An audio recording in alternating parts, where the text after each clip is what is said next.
Alors, Bezrat Hashem, le kinyan que nous allons voir aujourd'hui, c'est le kinyan de Shomea ou Mosif. Shomea ou Mosif. Shomea ou Mosif exprime la fraîcheur qui doit accompagner le limud de la Torah. Quelqu'un ne doit pas étudier la Torah comme si c'était quelque chose d'ancien, de vieux, avec une certaine forme de lassitude. On connaît. Yehushelomidat, combien vous l'avez vu deux fois, cette sugia, Yehushelomidat. On peut pas, on compte pas. Yehushelomidat, ou bien Mafkid, ou bien Shnei Mochazin, ou bien Beitza Shenolda, ou bien Memata Kod Shoabawin. Il y a des tonnes de sugiot qu'on a vu des. Alors, quand on la voit, ok, bon, là, je connais déjà, je l'ai déjà vu. Il dit Shomea ou Mosif, c'est quoi Shomea ou Mosif? Ça veut dire, même quand il entend quelque chose, et tu dis quelque chose, il entend quelque chose qu'il connaît déjà et qu'il a vu à plusieurs reprises, il le réétudie, le réécoute avec autant d'avidité, autant de fraîcheur. Shomea ou Mosif, Odapam, Odapam, Odapam, avec la même fraîcheur. Hein, vous connaissez ces personnes qui ils écoutent un Dvar Torah, le Dvar Torah, ils ont l'impression qu'ils l'ont déjà écouté. Alors ils éteignent déjà, ça y est, je le connais. La Torah, c'est quelque chose qui doit être sans arrêt renouvelé, revécu. Le Gaon de Vilna, lorsqu'il voulait vérifier l'aptitude d'une personne qui voulait étudier avec lui, il faisait répéter et réétudier un enseignement à plusieurs reprises. Si au bout d'un certain nombre de fois, il sentait que le gars, il est craqué, tu n'es pas apte. Pour être apte, il faut entendre et réentendre. Même tu connais déjà, à chaque fois, tu découvres quelque chose, une nouvelle saveur, tu découvres une nouvelle dimension que tu n'avais pas suffisamment appréciée, une connotation. La Torah, c'est toujours quelque chose de nouveau. Shomea ou Mosif, Shomea ou Mosif, Shomea ou Mosif, j'entends et je réentends. Même les mêmes sugiot, c'est le phénomène.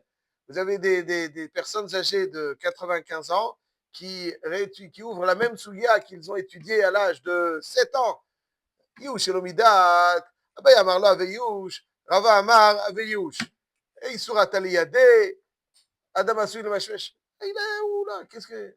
Il étudie avec la même, c'est un phénomène. Je ne crois pas qu'il y a un enseignement dans le monde qui est réétudié. Quand on connaît, on connaît.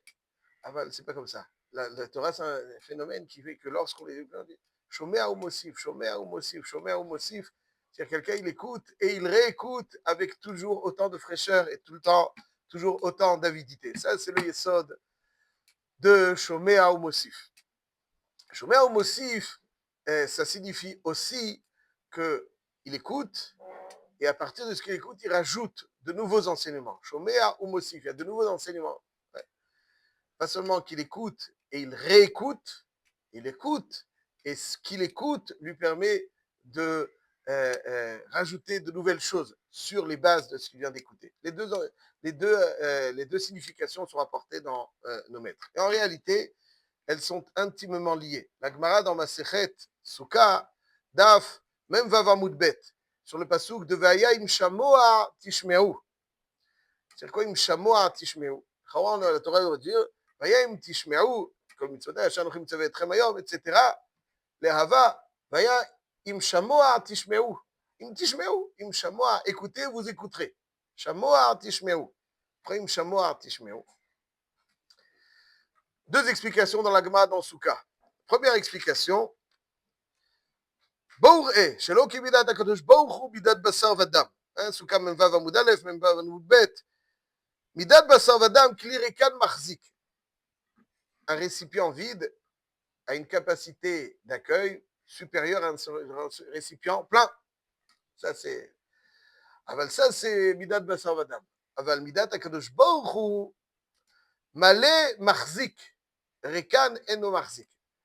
Par rapport à Hachem, par rapport à la Ruchniout, plus quelqu'un est plein, plus il a une capacité de réception. Plus il est vide, moins il a une capacité de réception. Im Shamoa, si tu as écouté, si tu es plein, Tishmeou, tu as une capacité d'accueil supérieure à celui qui est. Première explication. Davar acher, Im Shamoa Bayashan, Tishma Bechadash. C'est-à-dire, si tu prêtes oreille et tu écoutes avec autant d'avidité, a priori le Yashan, ce que tu connais déjà, cette fraîcheur qui t'accompagne va générer de nouvelles choses. Quand on écoute avec fraîcheur, avec... Ouais, c'est yadoua que quelqu'un qui étudie de façon lasse, il comprend les choses doucement. Il prend beaucoup de temps avec quelqu'un qui étudie avec fraîcheur, pas seulement plus agréable, mais d'abord, il étudie plus rapidement, avec plus d'efficacité. Il s'imprègne mieux de son étude. On va voir tout de suite. Et il a une capacité aussi à être mechadesh des chidushim. Mechadesh des chidushim. Mais si il écoute là, comme ça, Yachan, je connais, sans itratchout, sans vitalité, alors il aura du mal à être mechadesh. Donc, shomea ou mosif, c'est quelqu'un qui est capable d'écouter, de réécouter. Shomea ou mosif, c'est quelqu'un qui écoute et qui rajoute. Les deux sont liés. Im shamoa beyashan, tishma bechadash. Si tu as une capacité d'écouter le yashan, c'est ça qui va te permettre de découvrir de nouvelles choses. Et pourquoi? Quel est ce phénomène? Pourquoi, lorsque j'écoute avec fraîcheur, c'est ça qui me permet de découvrir de nouvelles choses? Ma question. Écouter avec fraîcheur, c'est peut-être plus efficace, plus rapide. Mais pourquoi c'est ça qui me permet de générer de nouvelles choses? Il y a un sfatemet que j'aime particulièrement dans Parashat Chaye Sarah, Ane Tavresh Lamed Aleph. Il va sur le pasouk de Avraham Zaken Babayamim. Avraham Zaken Babayamim. C'est quoi Avraham Zaken Babayamim? Avraham donc était vieux et avancé dans les jours. N'est-ce pas? Bon, c'est une redondance. Avraham Zaken Babayamim. Melech David Zaken Babayamim. Aussi c'est marqué. Alors qu'est-ce que ça veut dire Babayamim? Babayamim, nous dit le Sfatemet au nom du Chidush Harim. Le Chidush Harim explique que Baba Yamim, ça veut dire que il avançait accompagné de tous ses jours. C'est-à-dire que chaque jour apporte sa contribution à ce qu'un être est. Ouais. Et il était Zaken accompagné de tous ses jours. Ça veut dire que tout ce qu'il a acquis durant sa vie était présent en lui. Et tous les jours de sa vie, donc, ont été utilisés et ils l'accompagnent. Ils sont vivants. Chaque jour, chaque jour apporte sa contribution et la contribution de chaque jour était vivante en lui. Il dit, וזהו שנאמר באברהם אבינו, זקן בבימים שכל ההערות שהיו לו בכל יום, נתאספו כולם אצלו ביחד. Ils étaient toutes présentes. Qu'est-ce que ça veut dire? Qu'est-ce que ça veut dire? Comment on fait que toutes les harotes soient présentes? Comment on fait que toutes les harotes soient présentes?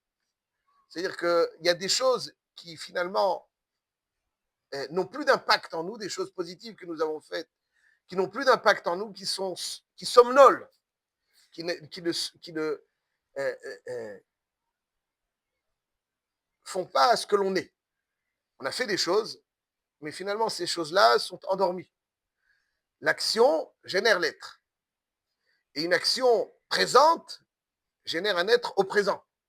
Une action vieille, finalement, l'être l'être n'est pas ce qu'il a fait.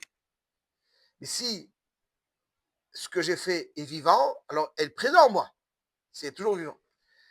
Il dit, il y a une Mishnah dans Pirkei Avot qui dit, Halomed Yeled Lema Domé.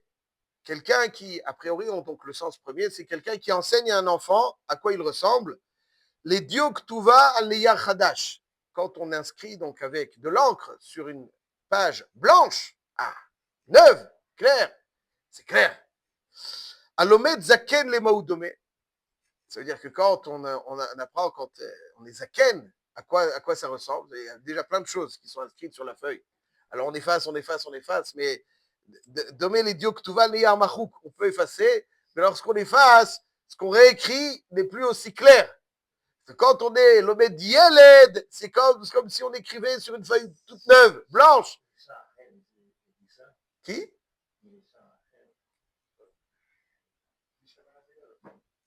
Ça veut dire la Mishnah.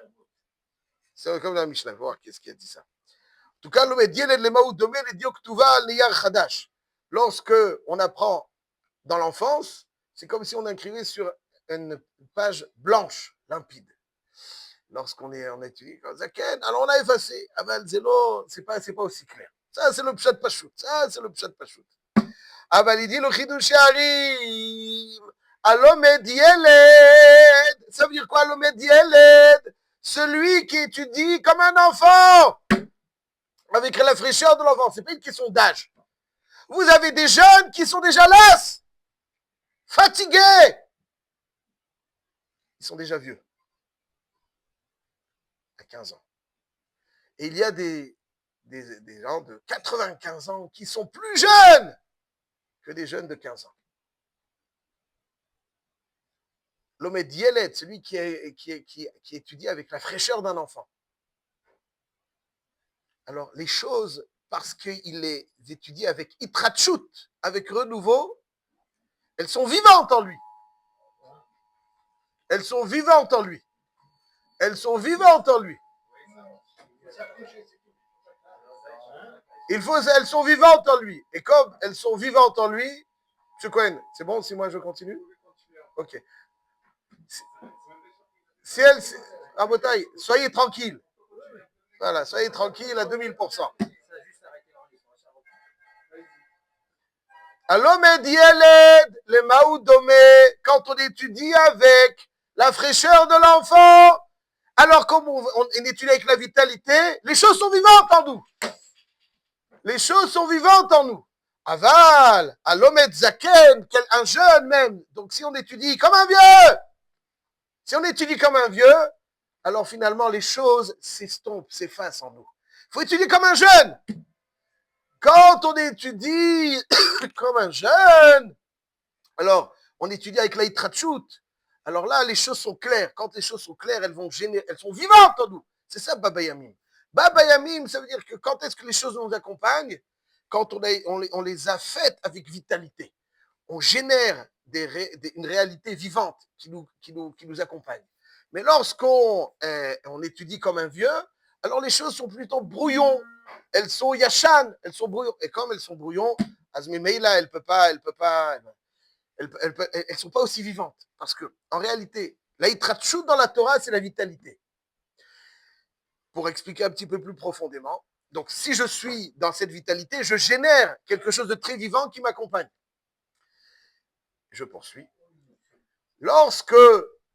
Comment est-ce que se rattache à quelque chose de Khadash, sa vitalité? C'est quand on se rattache, donc les mal à Minashemesh. En kol Khadash, quand quelqu'un il est trop attaché à la Gashmiut, il n'a pas de Yitratshout. En kol Khadash, le Shemesh, c'est les forces de la nature. Lorsque on est rattaché à la nature, on ne sent pas du Yitratshout dans le Ruchni. Parce qu'on est rattaché, alors, on est dans l'Yashan. Aval, quand on rattachait les malamina shemesh, là-dessus yesh chadash. Les malamina shemesh, yesh chadash. Au-dessus, tachat shemesh yesh chadash. Les malamina shemesh, yesh chadash. Et ça, c'est le koach. Les malamina shemesh, yesh chadash. Ça, c'est le koach. Donc, on est vivant, on est animé d'une vitalité, la vraie vitalité qui nous anime. Et donc, on génère quelque chose de vivant. Et quelque chose de vivant est toujours quelque chose de clair. Mais quelque chose de vieux, c'est quoi le brouillon? Le brouillon, c'est quelque chose qui a vieilli et qui est plus aussi clair, net. Alors, l'être vieilli, c'est secondaire. C'est l'enseignement. Si c'est un enseignement vieux, alors il est flétri. Donc, il est abîmé. On le voit pas clairement. Il n'est pas vivant en nous. Mais lorsque l'enseignement est jeune, cette jeunesse, cette vitalité de la jeunesse nous accompagne constamment. C'est ça, Avraham Zaken, Baba Yamim, Lomed Yeled, il étudie comme un enfant. Ça, c'est quoi les traductions? C'est pour ça que Shomea ou Mosif, si j'étudie comme un enfant, et avec cette fraîcheur, à chaque fois renouvelée, alors Shomea ou Mosif, Imshamoa, Tishma. Alors, un enfant génère. Ce qui est vieux ne génère plus.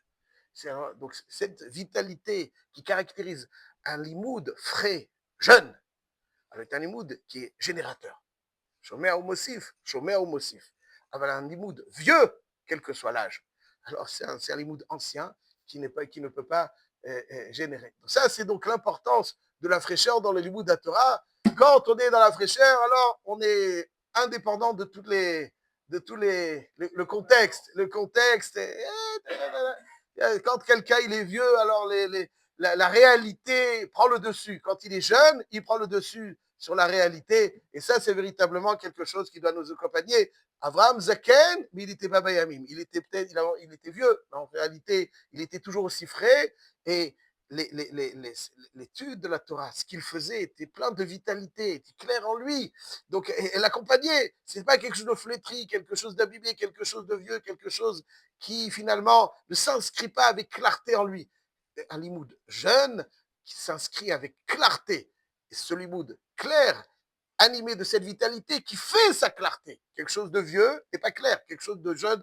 Ce limoud qui fait sa clarté est un limoud aussi, donc parce qu'il est jeune, générateur, comme toutes les capacités de la jeunesse.